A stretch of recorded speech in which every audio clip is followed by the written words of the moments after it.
శ్రీం శ్రీం శ్రీం అదృష్ట మహాలక్ష్మి నమః. ఇప్పుడు ఒక చర్చ నడుస్తుంది. ఏంటంటే పవన్ కళ్యాణ్ గారి తాలూకా 21 మంది ఎమ్మెల్యేలకి 21 మంది అభ్యర్థులకి అందరికీ మన దగ్గర అదృష్టత్వం తీసుకెళ్లారు ఎన్ఆర్ఐ పార్టీలు. అలాగే మనం టీవీ అని టీవీ ఉంది, ఆ టీవీ యజమాని వీళ్ళందరూ కలిసి వచ్చి వాళ్ళ కోసం పూజలు అవన్నీ చేయించి తీసుకెళ్లారు. దాదాపు 30 లక్షల రూపాయలు ఖర్చు పెట్టుకున్నారు, తీసుకెళ్ళిన తర్వాత వాళ్ళకి ఒకటే డౌట్ వచ్చింది. ఏంటి, మన తాలూకా 21 మంది ఉన్నారని 21 మందికి మనం తీసుకెళ్తున్నాము. 21 మంది ఒక పార్టీలో ఉన్నోళ్ళు అందరూ ఎప్పుడు కూడా నెగటివ్ ఇంపాసిబుల్ కదా, అది ఎలా నెగ్గుద్దని అంటారు. ఇది ఇప్పుడు గురించి ఇక్కడ చెప్పట్లా. ఒకప్పుడు తెలంగాణలో టీఆర్ఎస్ పార్టీ చాలా ఉధృతంగా ఉంది, తెలంగాణ వాదం చాలా ఉధృతంగా ఉంది. ఆ రోజుల్లో ఎంపీ మల్లారెడ్డి గారు తెలుగుదేశం తరఫున ఎంపీగా క్యాండిడేట్ వేసి, అది కూడా ఈ మేడ్చల్ నియోజకవర్గం అంటే ప్రపంచంలోనే ఉన్న అన్ని నియోజకవర్గాల్లో పెద్ద నియోజకవర్గం, భారతదేశంలో కల్లా పెద్దది. ప్రపంచంలో ఈ నియోజకవర్గం సైజుకున్న కొన్ని దేశాలు కూడా ఈ నియోజకవర్గం సైజు కంటే చిన్న సైజులో ఉన్నాయి. అంత పెద్ద నియోజకవర్గంలో ఆయన ఇనానమస్గా నెగ్గాడు. ఎందుకంటే అది అదృష్టం, పవర్ అంటే. అలాగే నేను గ్యారంటీగా మన దగ్గరికి వచ్చిన వాళ్ళు అందరూ కూడా నెగ్గుతారండి అని ఒక గ్యారంటీ ఇచ్చిన తర్వాత వాళ్ళలో ఒక ఆయనకి కొద్దిగా ఇబ్బంది వస్తే, ఇబ్బంది అంటే మనసులో ఇదే, అది ఎట్లా సాధ్యమవుద్దు కదా అన్నాడు. మనకి అమ్మవారు ఏది చెప్తే మనం అది చెప్తాం. అయితే ఆయన వాళ్ళ తల్లిగారికి ఫోన్ చేస్తే ఆవిడ కూడా అమెరికాలో ఉంటుంది. డాక్టర్ గారు మన దగ్గరికి వచ్చిన తర్వాత వాళ్ళు అమెరికా వెళ్ళారు, బాగా సెటిల్ అయ్యారు. ఒక 8 సంవత్సరాల క్రితం సెటిల్ అయ్యారు. 80-100 సంవత్సరాల నుంచి కూడా విదేశాల్లో ఉండి రకరకాలుగా వ్యాపారాలు చేసేవాళ్ళు కూడా వాళ్ళు సెటిల్ అయినంతగా సెటిల్ అవ్వాలి. సొంత విమానాలు, పెద్ద వ్యవహారాలు, మంచి సక్సెస్. ఇండియాలో కూడా గచ్చిబౌలిలో పెద్ద ఒక ల్యాండ్స్, రియల్ ఎస్టేట్కి సంబంధించిన ల్యాండ్స్, పెద్ద ల్యాండ్స్ ఎకరాల్లో ఉన్నాయి. చాలా తక్కువ రేట్లో కొన్నారు. ఇప్పుడు వాళ్ళు ఎకరానికి పెట్టిన రేటు ఇప్పుడు ఒక గజం కూడా రాదు ఆ ఏరియాలో, అట్లాగనమాట. ఆవిడ ఈ మాట అడగంగానే ఆవిడ చాలా ఫైర్ అయింది, చాలా కోపంగా తిట్టేసింది వాళ్ళందరినీ. ఆయన్ని మనం ఎంతో కాలంగా చూస్తున్నాము, ఆయన ద్వారా ఇంత లాభం పొందాము. మనం ప్రతి కార్యక్రమానికి రమణయోగి లాల్జీ అంటేనే దైవంగా భావించేస్తాం. ఆయన ఒక మాట చెప్పిన తర్వాత ఇక ఫైనల్, ఇక అంతే. ఇక 2-3 మాటలు 2-3 ఆలోచనలు ఇంకెప్పుడు చేయొద్దు, ఇది ఫైనల్, ఇంకెప్పుడు ఆయన గురించి మాట్లాడతాను. సరే, అందరికీ తీసుకెళ్లారు, చాలా మంచిగా అయింది. ఇప్పుడు ఈ విషయం నేను ఎందుకు చెప్తున్నానంటే, ఈవేళ కానీ రేపు కానీ వాళ్ళు మొత్తం వాళ్ళ ఫ్యామిలీస్ అందరూ కలిసి వస్తున్నారు. వచ్చిన తర్వాత వీడియో కూడా తీస్తాం వాళ్ళది, అది కూడా రిలీజ్ చేస్తాం. వాళ్ళందరూ ఫ్యామిలీస్ అందరూ వచ్చి గిఫ్ట్లు అన్నీ తీసుకొచ్చి కొద్దిగా భారీ ఎత్తున ఫంక్షన్ లాగా చేద్దాం అనుకుంటున్నారు. అలాగే ఇక్కడ ఒక పెద్ద యాగశాల పెద్ద యాగం ఒకటి తలపెట్టాము. అది ఒక యాగశాల తయారు చేయడానికే సుమారుగా 1 కోటి రూపాయలు తయారవుతుంది. ఇక ఖర్చులు అవన్నీ వేసుకుంటే సుమారుగా ఒక 10 కోట్ల రూపాయల వరకు ఖర్చు అవుతుంది. అవన్నీ కూడా మీకు వీడియోలో పెట్టిస్తాను నేను త్వరలో. అయితే మనకి యాక్చువల్గా పార్టీతో సంబంధం లేదు. మనం మొదటి నుంచి అనుకున్నది ఏంటంటే అమరావతి బ్రహ్మాండంగా అవ్వాలి. అమరావతి బ్రహ్మాండంగా అవ్వటానికి కానీ ఎవరైతే అడ్డంగా ఉంటారో, అమరావతి అనే పేరే దేవతల రాజధాని, అమరావతి అనే పేరుకి ఎవరైతే అడ్డంగా ఉంటారో వాళ్ళని అమ్మవారు శిక్షిస్తుంది. అది కామన్ అనమాట. అది అమరావతి నుంచి వచ్చిన వాళ్ళు, ఈ ఎన్ఆర్ఐ పార్టీసు, అలాగే ఇప్పుడు నేను చెప్పిన ఆ మేడం వాళ్ళ బంధువులు వీళ్ళందరూ కూడా చంద్రబాబు నాయుడు గారితో ఎప్పుడైతే నమ్మకంతో అమరావతిలో బాగా పెట్టుబడులు పెట్టారు. వాళ్ళకి పెట్టిన పెట్టుబడి డబ్బులు పెద్ద లెక్కలో విషయం కాదు. వాళ్ళు 100 కోట్లు 1000 కోట్లు అంటే లెక్క చేసే మనుషులు కాదు. కానీ ఒక అసంతృప్తి ఉంటుంది మనిషికి. ఎప్పుడైనా ఫెయిల్ అయ్యాము, మేము ఎంతో ఆశించి చేస్తే ఎట్లా ఉన్నాయి. వాళ్ళందరూ అడగటం వలన వాళ్ళకి ఒక తంత్రం ఇచ్చాను, అమరావతి బ్రహ్మాండంగా అవడానికి ఏం చేయాలని.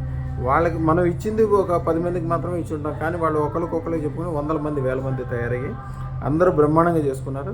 వాళ్ళకి ఆటోమేటిక్గా అది ఆ కార్యక్రమం అందరూ 100% అవ్వాల్సిందే. అదృష్టం పెట్టుకున్న వాళ్ళు దానికి సంబంధించిన పని ఏదైనా మొదలుపెట్టి మనసులో అనుకుంటే చాలు, అది అయిపోతుంటుంది.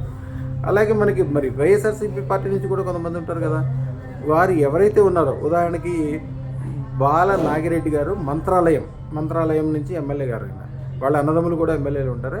కానీ వారి తాలూకా మన దగ్గరకు వచ్చిన ముగ్గురు ఎలక్షన్లో నెగ్గారు. మిగిలిన వాళ్ళందరూ కూడా ఇబ్బంది పడ్డారు. వాళ్ళకి యాక్చువల్గా అమరావతికి సంబంధం లేదు. అమరావతికి వాళ్ళు చాలా దూరం ఉంటారు. వాళ్ళకి దైవ భక్తులు, కొద్దిగా పెద్ద మనుషులు, సిస్టమేటిక్గా ఉండటం అనేది అలవాటైంది. బాలనాగిరెడ్డి గారు అంటే ఆ ఏరియాలో మంత్రాలయం అంటే తెలుసు కదా, రాఘవేంద్ర స్వామి, ఈయన కూడా ఒక రాఘవేంద్ర స్వామి లాగా భావిస్తారు. అందుకని మనం కూడా ఆయనకి చక్కగా అదృష్టత్వం ఇచ్చాము, మంచిగా పెట్టుకున్నారు. ఆయన గ్యారంటీగా సక్సెస్ అనేది ఉంటుంది.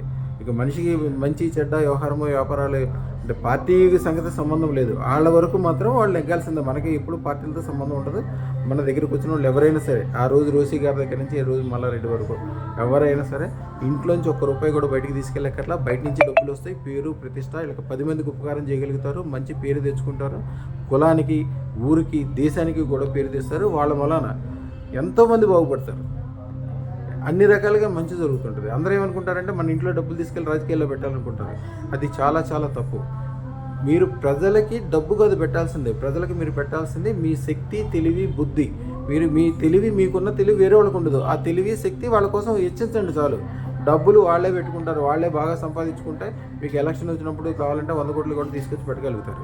మీరు మీ స్వార్థంగా మీరు ఎవరికి ఉపకారం చేయకుండా మీరు నేను నేను నేను అనుకుంటే కాదు. నేను అనే స్వార్థం రాజకీయ నాయకుడికి ఎప్పుడు ఉండాలి. నా వాళ్ళు అనేది కూడా ఉండాలి. మీ ఒక తాడి చెట్టు దాని అంతటికి అది ఒక్కటే ఒంటరిగా పెరిగినట్టు కాకుండా ఒక కోట గోడ కట్టినట్టు ఎన్నో ఇటుకలు పేస్తే కానీ కోట తయారవుతుంది.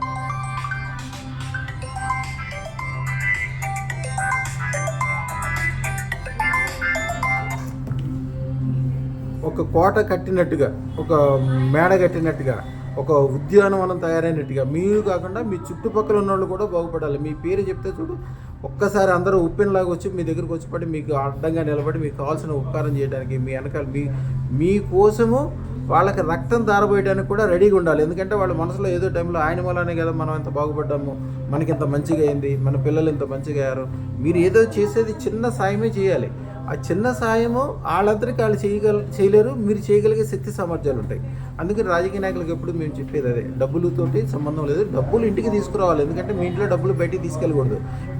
మీ డబ్బులు అంటే ఏంటి, అది మీ కుటుంబానికి సంబంధించిన డబ్బులు. మీ తల్లిదండ్రులు, మీ మేనమావలు, మీ భార్య, మీ పిల్లలు, వీళ్ళకు మీరు డబ్బు సంపాదించి పెట్టాలి. కానీ వాళ్ళ సొమ్ములు మీరు తీసుకెళ్ళి బయటకు ఖర్చు పెట్టదు. మీరు సంపాదించిన సొమ్ము అయినప్పటికీ అది మీ కుటుంబ సంపద అవుతుంది.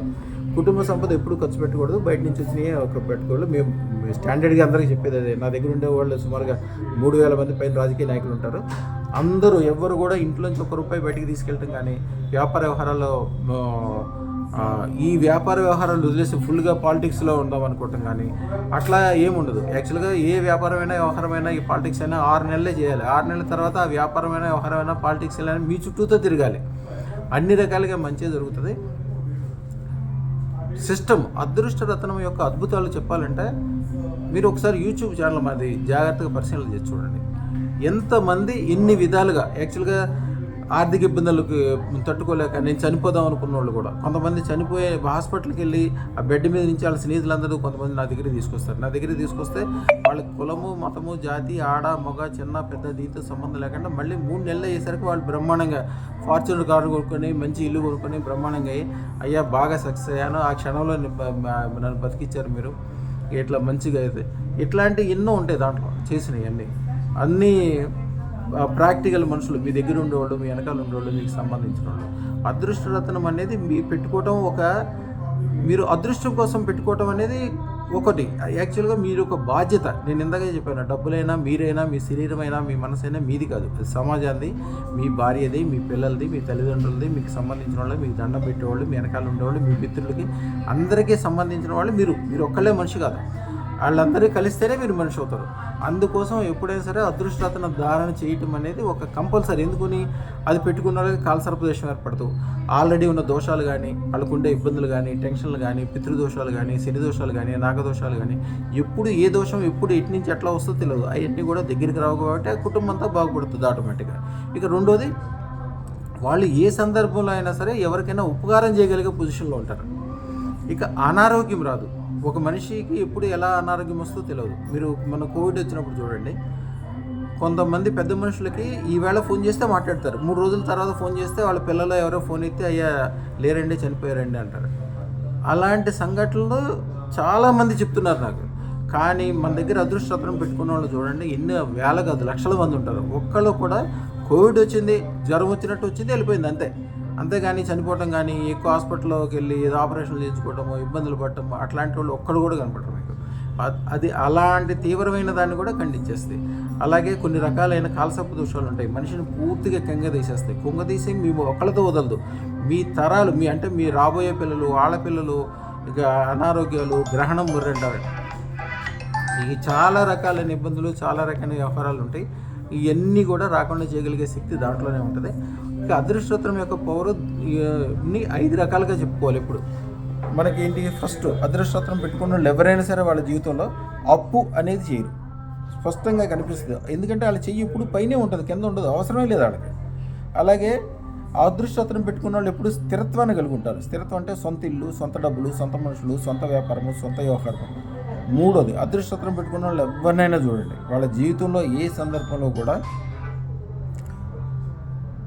స్థిరత్వాన్ని వదిలి బయటికి వెళ్ళడం అంటే పెద్ద మనిషి తరహా కోల్పోవడం అనే స్థితి ఇప్పుడు రాదు. ఏదో దాంట్లో ఇరుక్కుపోవటమో, ఇబ్బందులు పడటమో అట్లాంటివి అనుకుంటున్నారు. ఇక 4వది, గురుత్వాన్ని కలిగి ఉంటారు. అందరితో దండం పెట్టించుకునే పొజిషన్లో ఉంటారు, కానీ ఎవరితోటి ఏది చెప్పించుకునే పొజిషన్ వెళ్ళుకుంటారు. ఇక 5వ లక్షణం, ఇది అనేక శక్తుల యొక్క కలయిక అనమాట.